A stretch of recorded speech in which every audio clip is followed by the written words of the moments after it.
My son told me, over a dinner that I had spent all day cooking with my own two hands, that people who don't pay rent don't deserve second helpings. He called me a freeloader in my own home. He thought my love was a free service and my contribution was worthless. He didn't know I was about to teach him, his wife, and his hungry, ungrateful soul a long, cold, and very expensive lesson about the true cost of a mother's love. Before I begin my story, I just want to say thank you for listening to me pour my heart out. Let me know in the comments where you're listening from and what time it is.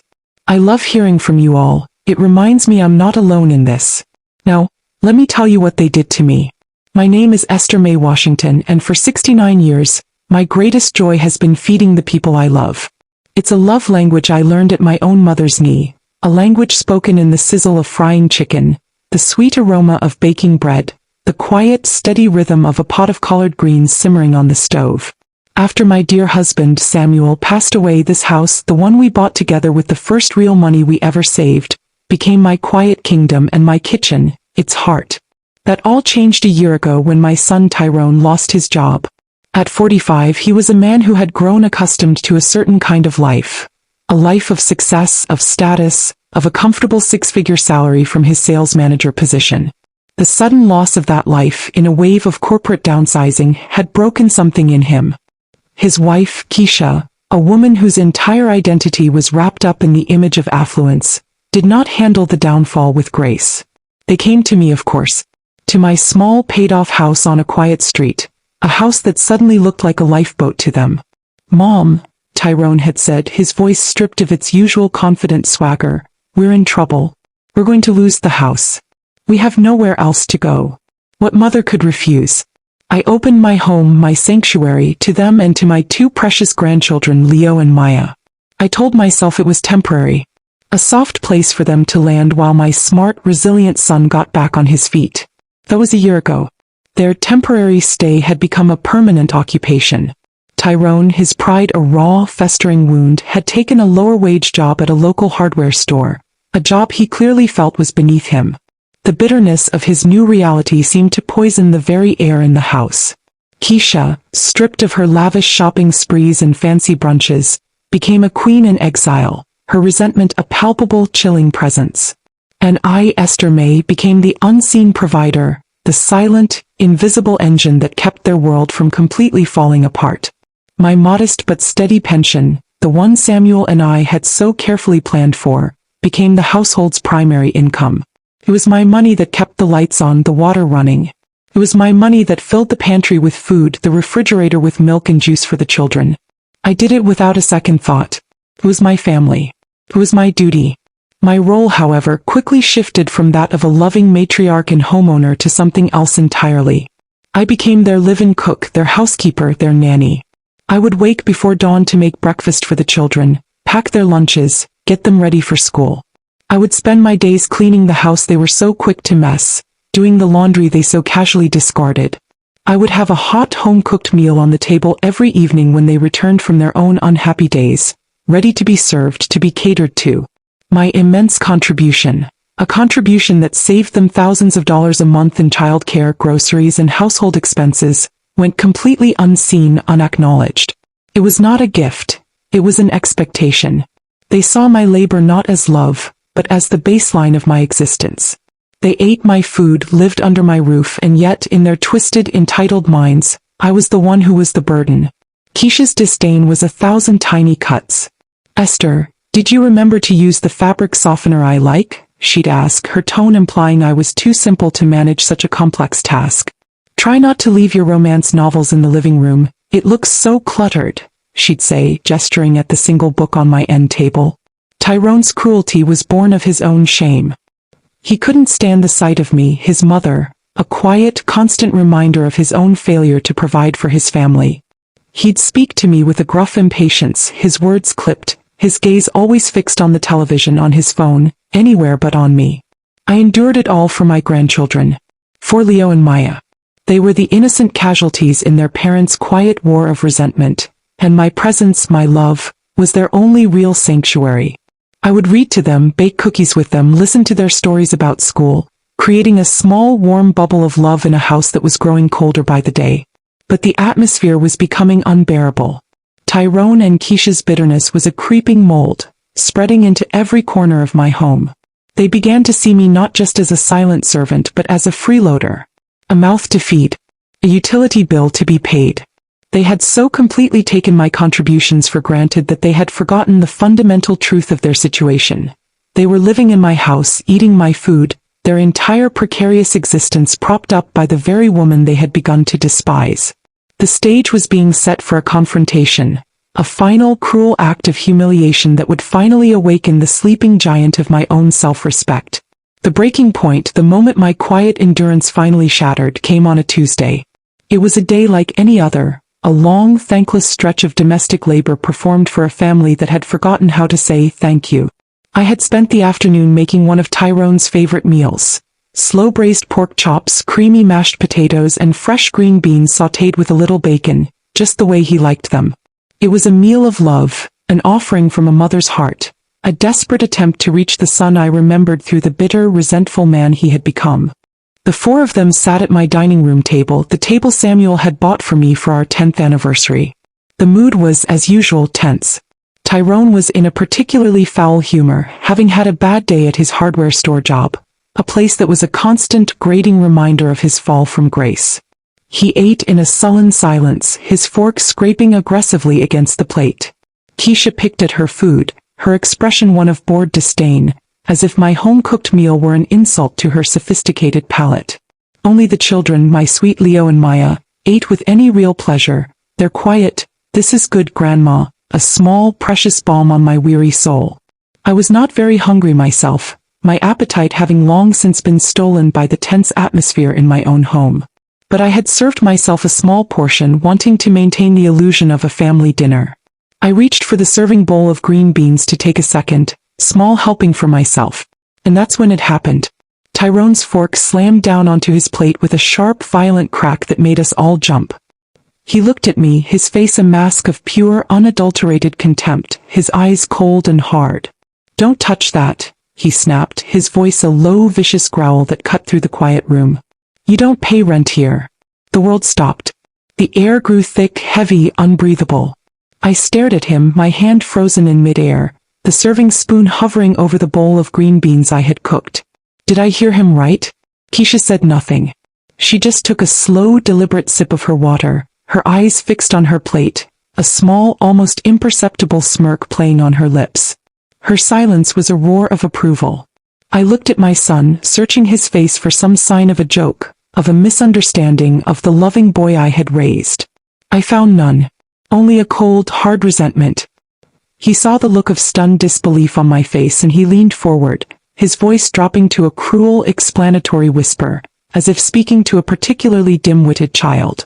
"People who don't pay the bills," he said slowly, enunciating each word with a deliberate, patronizing clarity, "don't get second helpings. You eat what you're given. Like a guest. A non-paying guest." The humiliation was a physical thing. It was a hot, searing wave that washed over me from the tips of my toes to the roots of my hair. He had done it. He had finally said it out loud. In front of his wife, in front of his own children, he had reduced me, his mother, the owner of the very house he was living in, the provider of the very food he was eating, to a freeloader. A beggar at my own table who had to earn her sustenance.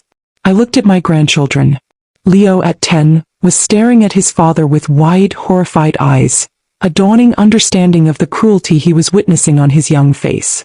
Maya, just 7, just looked confused, her lower lip beginning to tremble. I slowly, deliberately, put the serving spoon back in the bowl. I picked up my fork, but my hand was shaking so badly I couldn't bring it to my mouth. The delicious meal I had so lovingly prepared now looked like ashes on my plate. I didn't scream. I didn't cry. Not then. A strange, glacial calm, the kind that precedes a terrible storm, settled over me. I looked at my son, at the stranger who wore his face, and I saw him for what he truly was. A weak, pathetic man so consumed by his own failures that he had to lash out at the one person in the world who still loved him unconditionally.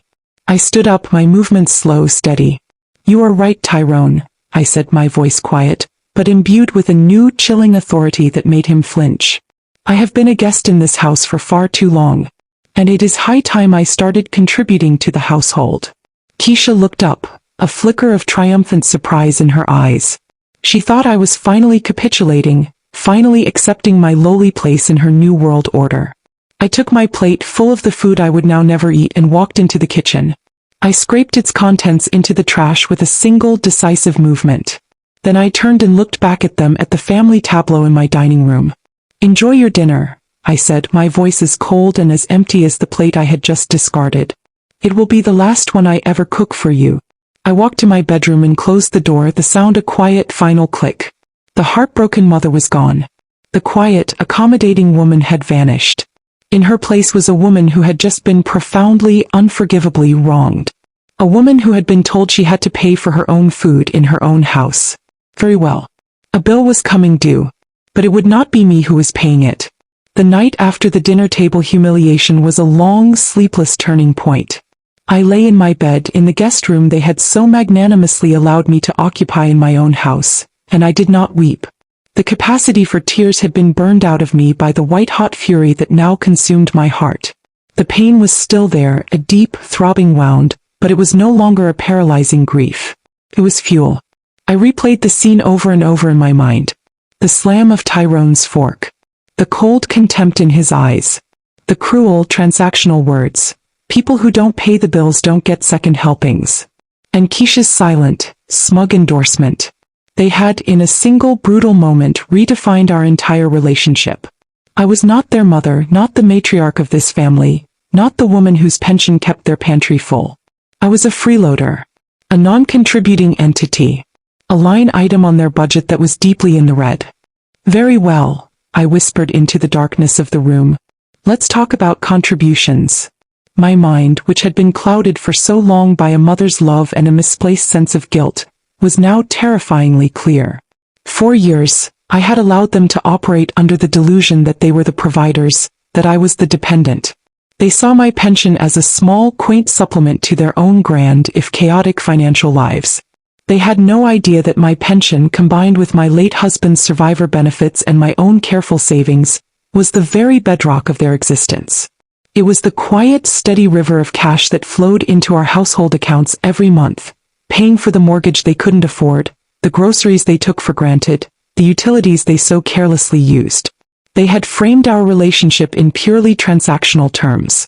And I, a woman who had spent a lifetime balancing ledgers in my own quiet way, decided to respond in the only language they seemed to understand.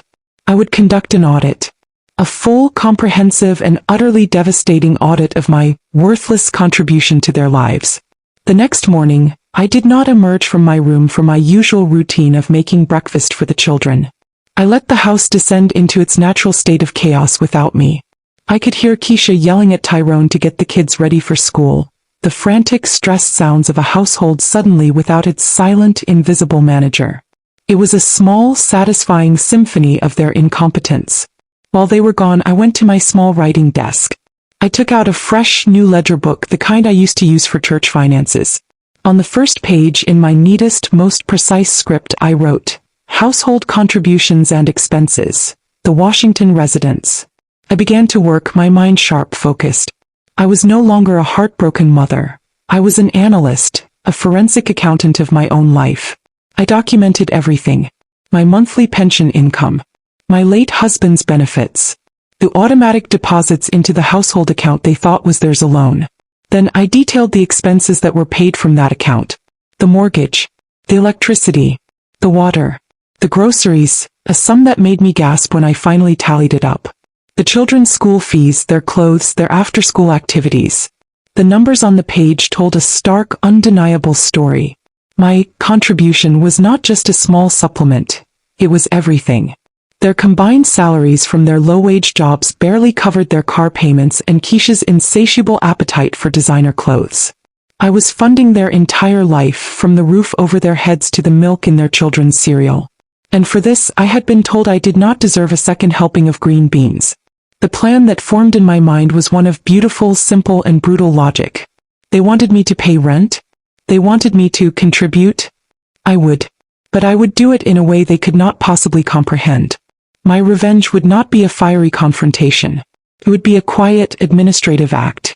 A simple, devastating financial maneuver. The next day while they were at work, I took a taxi to the bank.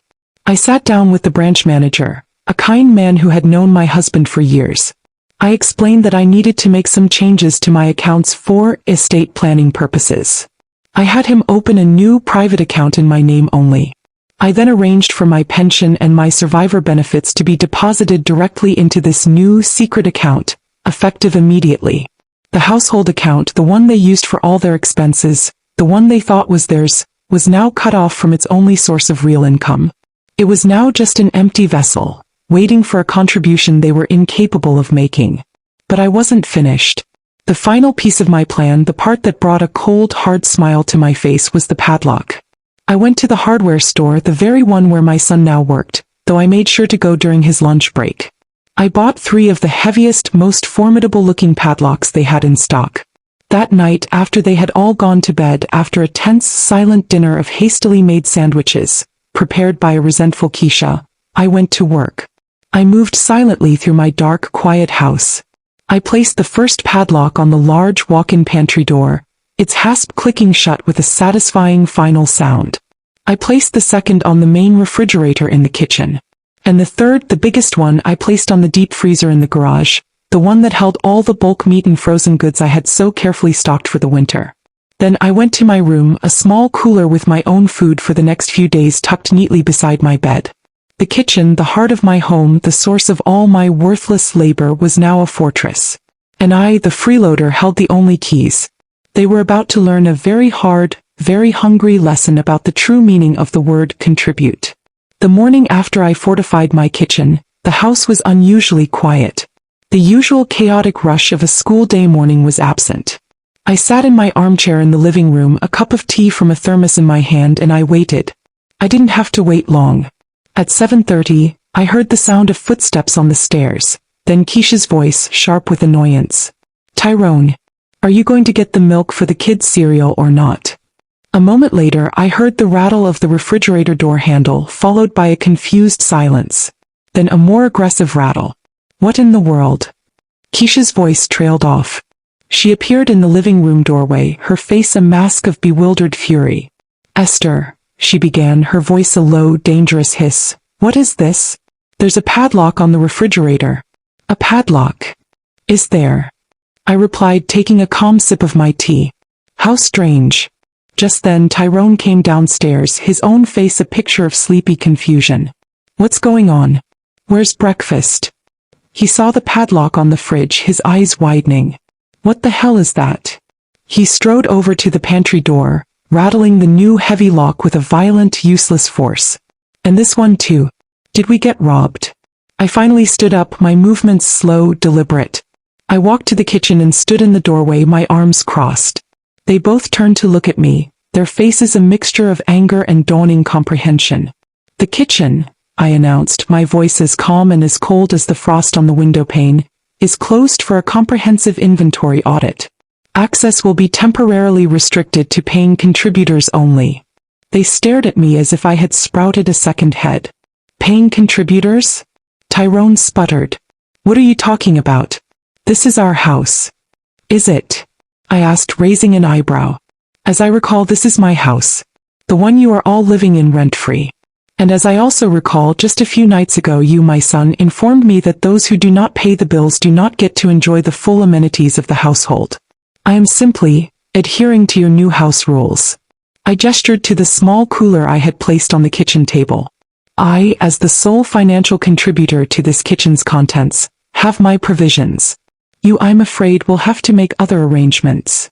Keisha's face contorted into a mask of pure, ugly rage. "You can't do this. This is insane. The children need to eat." "Yes, they do," I agreed. "And as their parents, it is your responsibility to provide them with food. There is a grocery store 3 blocks away. I'm sure they take credit cards, assuming yours are not already maxed out." The barb hit its mark. I knew from the statements I had seen that they were living on the edge, their credit stretched to its absolute limit. They had no spare cash for a full grocery run. They had been completely, utterly dependent on my fully stocked pantry, a fact they were now being forced to confront in the most visceral way possible. What followed was a day of spectacular, chaotic desperation. They begged. They pleaded. They threatened to call the police. "Please do," I had replied calmly. I would be very interested to explain to the officers that I have simply secured my own property, which I pay for from the non-contributing residents who have been living here for free. They did not call the police. They tried to break the locks. But I had bought the best heavy-duty steel padlocks the hardware store had to offer. Their attempts were met with nothing but scraped knuckles and frustrated curses. My grandchildren Leo and Maya were hungry and confused. "Grandma, I'm hungry," little Maya had whimpered, her eyes wide. My heart ached for her, but my resolve did not break. "I know, my sweet," I had told her, kneeling down. "Your mother and father are just figuring out a new way to get breakfast. They'll have it for you soon." The look I shot at Keisha over my granddaughter's head was one of pure, unadulterated ice. This was on her. For 2 full days the siege continued. They were forced to live on the few non-perishable items they had in their own bedroom. A half-eaten bag of chips, some stale crackers, a few candy bars. Their hunger and their desperation mounted with each passing hour. The house, once a place of their arrogant comfort, had become their prison, its every convenience locked away from them. They were forced to confront the stark, undeniable reality of their situation. They were not the providers. They were not the heads of the household. They were dependents. They were, in the very sense of the word they had so cruelly thrown at me, freeloaders. And the woman they had scorned, the woman they had humiliated, held the key not just to the pantry, but to their entire precarious existence. The lesson was being taught not with words, but with the simple, gnawing, and undeniable truth of an empty stomach. By the morning of the 3rd day, the atmosphere in my house had shifted from frantic desperation to a kind of grim, exhausted surrender. The initial furious rattling of the padlocks had ceased. The angry, whispered arguments had died down, replaced by a heavy, resentful silence. Tyrone and Keisha, who had started this ordeal with such arrogant certainty, were now visibly worn down, their faces pale, their eyes hollow with a hunger that was more than just physical. They were being starved of their entitlement, and it was a painful, agonizing process. The children, my poor grandbabies, were the innocent casualties in this quiet war, and my heart ached for them. But I knew that a few days of eating crackers and cereal for dinner was a small price to pay for the much larger, more important lesson their parents so desperately needed to learn. I made sure to feed them myself when Tyrone and Keisha weren't looking, slipping Leo a peanut butter sandwich, giving Maya an apple and a glass of milk from my own small cooler. "Don't tell Mommy and Daddy," I'd whisper. "This is our little secret." It was a small act of love in a house that had grown so cold. The true moment of their breaking point came not from their own hunger, but from their children's simple, heartbreaking honesty. On the evening of the 2nd day, little Maya had walked up to her mother, her small face full of a sad confusion. "Mommy," she'd asked, her voice a small, clear bell in the tense silence of the living room, "why is Grandma the only one who has food? Didn't you go to the store?" Keisha had just stared at her, speechless, her face crumbling with a shame so profound it was almost pitiable. She had no answer. She had no money for the store. She had no food to give her own child. All the designer clothes, all the fancy gadgets, all the trappings of their fraudulent lifestyle, were utterly worthless in the face of a locked refrigerator. They were forced to confront the reality that they had not just been living off my generosity. They had been completely, utterly dependent on the freeloader they had so viciously scorned. Her pension, her careful budgeting, her fully stocked pantry, that had been the foundation of their entire existence. And now that the foundation was gone, their world was collapsing. They tried to borrow money from friends, but their pride and the shame of their situation held them back. What would they say? "Our mother has locked the fridge and we have no food?" It was an admission of failure too great for their fragile egos to bear. So they starved. Not literally, of course.